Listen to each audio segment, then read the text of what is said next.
Hello, ladies and gentlemen. What a day! What a day! Day. Ah, my. I think I might have aged 20 years.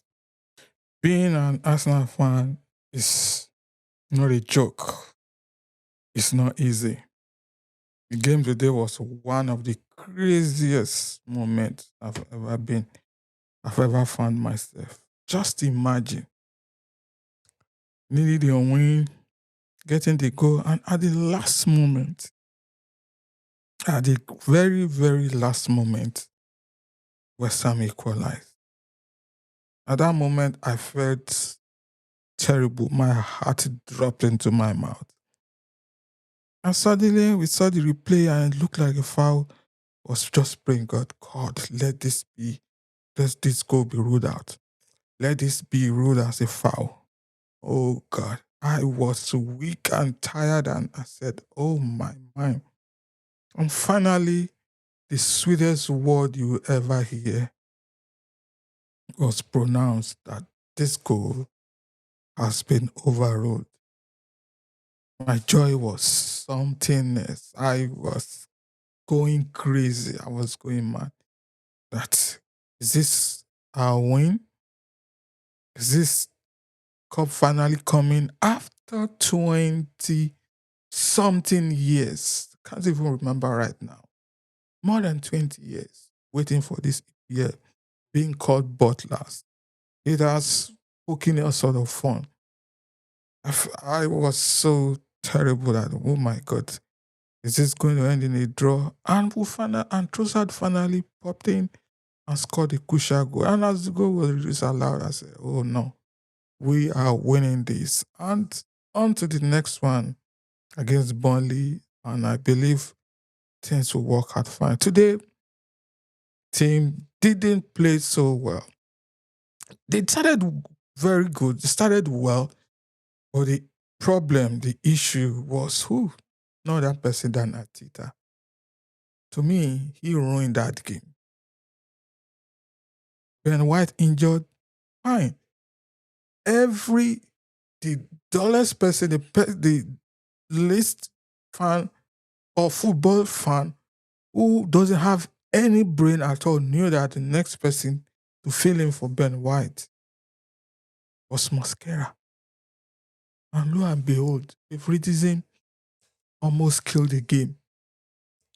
Why would you think in that situation to bring Zubimendi and push arguably our best midfielder to right back? That was the craziest decision I will ever see. That was the craziest thing that will ever happen to me as a fan. Good we won. I didn't mean we lost. This was one of the reasons that will haunt him for the rest of his life because people will continue to talk about this. Maybe this season will have been his last. How will you do that? He just messed up the whole thing. Moved, put Zumbimendi and Skelly in the midfield.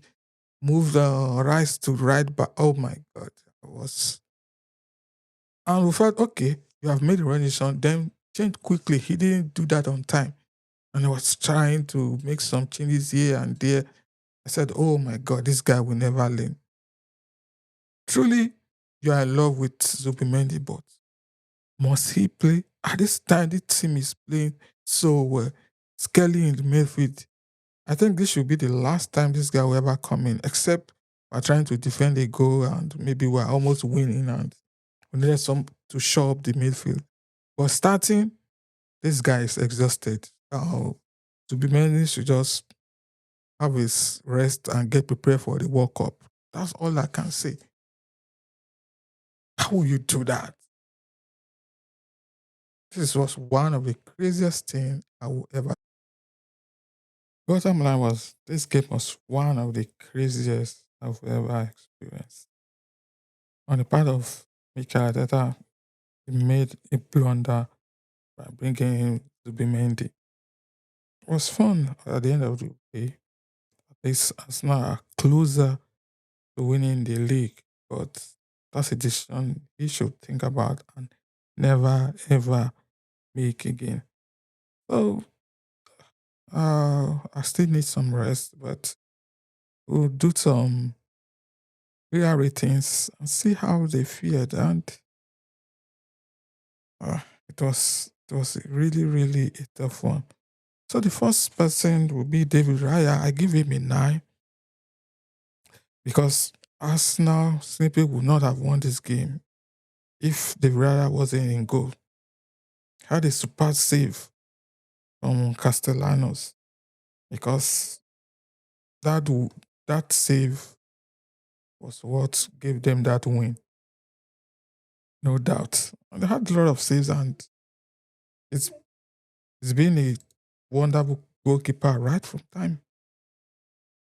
Been a wonderful goal, lot of saves. Just imagine that save. If not, maybe someone else, maybe it would have been a disaster for. So with him, I give him a 9 or even 9.5. To me, Raya was the man of the match. Raya was the savior. And and for the VAR decision, obviously it was the right decision because it was clear foul and we can't argue about that. And for Ben White, I gave him a 5 before he got his injury. He didn't have much of an impact before being forced off with an injury after a clash of knees with Somerville. Uh, and he was replaced by Zubimendi. And I just let's just give him a 5 for that. And for William Saliba, I give him an 8. Uh, he did really well to to the right side to cover and help out with Declan Rice after he was moved to fullback. One of the craziest decisions I've ever seen. And a strong performance from Saliba. At least we can call him Mr. Consistent. And Maganales too, I give him an 8. Was physically dominating every duel on the field. And he was firing some nice shots, giving some progressive passes into the midfield to start Arsenal attack. He really did well. Uh, and one of it was his last ditch effort to deny Callum Wilson a last gasp equalizer. Good one for Gabriel Maganales. Ricardo Calafiori, I give him a 6. Mm, because in the early stage of the game, he caused a lot of problems on the left flank. Uh, uh, and in the first 10 minutes, he even made mess of an opportunity, golden opportunity we will have used to score, but uh, and unfortunately, he had to be taken off at halftime as Ateta tried to find a way to put Rice back into the midfield because that decision was one of the worst I've ever seen. But Declan Rice, I give him a 7. He was forced to play right back after White's early injury.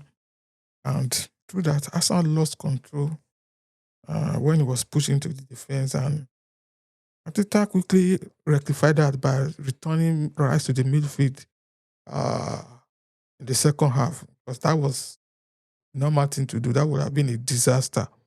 But a solid performance no matter where he was deployed. That's one thing about him. Very, very good guy. Miles Lewis Kelly, I give him a 7. Uh, Obviously, Ateta is a big fan of what Lewis Kelly has been doing the last few games, and that's why he's continuing to play in that because he has been excelling. Uh, because he decided to keep the teenager on the pitch following White's injury, and it's definitely more effective in the midfield than even the uh, the left back. And um, he had some line splitting passes, and his physical approach, they are just top notch. And at least he did well to some extent when he was returned to the left back for the second half. But I give him a 7, being a solid player. Beretier Mr. Stroller. To me, he was just strolling around the field. I give him a five. Some people have described him as a moment player lot this season. And the problem is that uh, when those moments don't come, it can be largely anonymous in a game. Um, Today's game was one of those games that he was largely anonymous. Let's move on to Bukayo Saka. Bukayo Saka, I give him a five. Had a much quieter game from the wings. It wasn't that effective. It was quiet. Um, More or less like he found himself isolated on the right flank, and when he had those opportunities, he really made too much. He couldn't do much about them. Uh, Two long range efforts were wastefully blasted over by the England international. Too bad he didn't have a good game. Possibly the next one he might do it, but this one I give him a five. Leonard Trossard, another wonderful player who has stepped up in this s- last minute of the season. Initially he wasn't doing that well at the beginning of the season, but suddenly the Belgian has been quiet for obviously for much of the season, but uh, suddenly he's lighting the campaign on fire. And this guy was throwing some deadly passes and uh, doing all sort of things. It wasn't just his attacking play that was impressive, but also his defensive contribution when West Ham started to take control of the game. And but his late goal, his first in 25. I think the last time he scored was December. His first in 25 games. That's a long time. Put Arsenal back in the driving seat for the title, and he appeared to be one of the most important goal in Ghana's season. Good one for him. Victor Gokores, I give him a seven there. I think I said I gave Troza the nine. Him and Raya were the most outstanding players. Victor Gokores, I give him a seven. Mm. Uh, in recent week, this guy has been different because a lot of people have been complaining about his link up play and his technical ability this season. But however, he has turned a new leaf, and over the course of the season, he has been showing good character, and he did good. I had a good showing, at least with what he was able to be fed with before.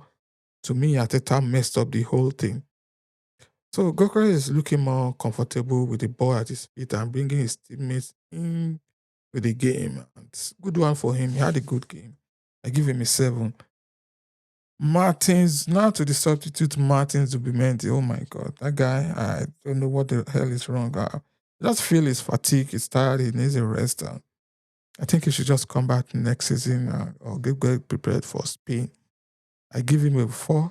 He brought in, and I think this would be a game to forget for him. It was terrible. He was substituted, he was taken back.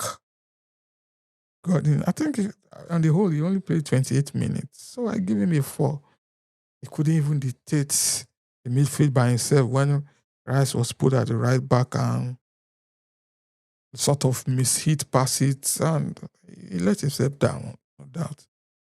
Despite being brought on as a substitute. But he was later taken off for Kai Havertz in the second half. One to forget by him. Good one. At least he did his own best. I give him a four. That no doubt he'll be the lowest. Christian Mosquera came in for Calafiori and was on for 45 minutes. I give him a six. And this is a player that Arteta should have brought in directly for Ben White, but I don't know what's wrong with Arteta. As soon as White went down out, I thought that was the easiest decision to make, but unfortunately, uh, He is not the most attacking fullback, but he offers security that allows those in front of him to go forward with more intent. So I give him a six. Kudos. Kai Havertz, it was on for Zubimendi, or the poor Zubimendi. For at least he played for like 67 minutes. I give him a seven. Was calm and collected when he came out to help Arsenal keep control of the ball in the final third. So good one for him. Martin Odegaard came in for easy, silent easy. I give Martin Odegaard an eight. He did brilliantly well to keep the ball and find Trossard to set up the Arsenal winner. And the Arsenal captain changed the game when he came on, and was the reason they even had a late chance to win. So he did good. He did good. Nothing barricade, nothing much. Came in for Saka, and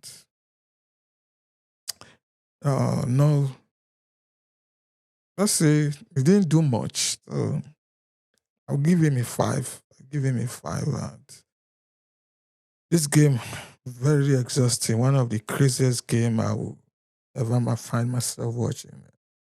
It's a good one. Over the week, we'll be talking more about it, but one thing is certain, Arsenal is on course to winning the league, and their next game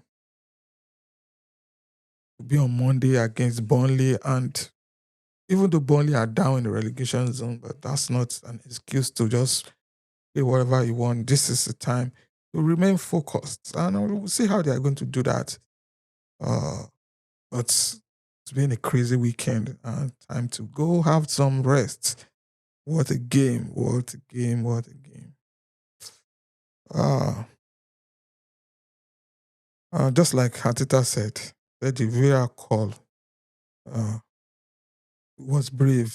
It was a brave decision. I give them the credit for making that decision, and it was an history altering decision. But kudos to them. And good one for Arsenal. They are back on top. 79. They stretched their lead. They are now 79 points. Followed by Manchester City with 74 points. Arsenal has a goal difference of plus 42 and Manchester City plus 40. So Manchester City next game is Crystal Palace. I expect Manchester City to win, but never can say. Game of football. We'll keep our fingers crossed and see that at how that plays out on Wednesday. And on Monday, next Monday, not tomorrow, we Arsenal and Burnley, and the title fight continues. This has been Touchline Talk, and please don't forget to subscribe to our channel. Thanks for watching. I'll see you on my next video. Take care.